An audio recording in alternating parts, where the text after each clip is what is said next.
Leeds Bangladesh সেন্টারের নবনির্বাচিত board of ডাইরেক্টরদের গত 5 মে রবিবার সেন্টারের সাবেক কমিটির নেতৃবৃন্দরা আনুষ্ঠানিকভাবে তাদের দায়িত্ব বুঝে দেন।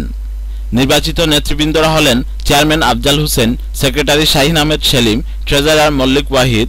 সদস্যরা হলেন আরশ আলী, আবুল আবেদিন, জাহেদ আলী, সুজেল আহমেদ, রেজাউল ইসলাম নূর, নুরুল ইসলাম, বদর আহমেদ, নুরুল আমিন এবং আবুল খায়ের। এদিকে নতুন নেতৃত্বে আসা দলের পক্ষ থেকে গত 12 মে রবিবার স্থানীয় বাংলাদেশ সেন্টারে লিডসে বসবাসরত সকল নাগরিকবৃন্দের সম্মানে এক বুথ সভা ও দোয়া মাহফিলের আয়োজন করা হয়। কমিউনিটি নেতা হাজী আব্দুল লতিফের সভাপতিত্বে এবং শাহিন আহমেদ সেলিম ও সৈয়দ কবিরের পরিচালনায় এতে শুভেচ্ছা বক্তব্য রাখেন সেন্টারের নবনির্বাচিত চেয়ারম্যান আফজাল হোসেন।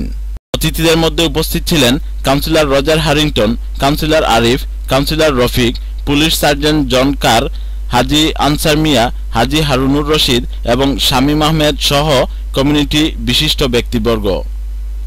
নবনির্বাচিত চেয়ারম্যান তার প্রতিক্রিয়ায় বলেন, আমরা 7 জন মেম্বার, এই 7 জন মেম্বার আমরা মিললা আরো যারা 7 জন মেম্বার আছেন অপোজিট সবাই মিললা আমরা সেন্টারের উন্নতি লেগে কাম করতাম।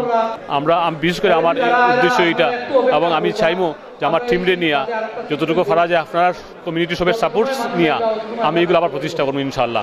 লিডসের বাংলাদেশ সেন্টার থেকে Mohammad Zakaria, channel I news.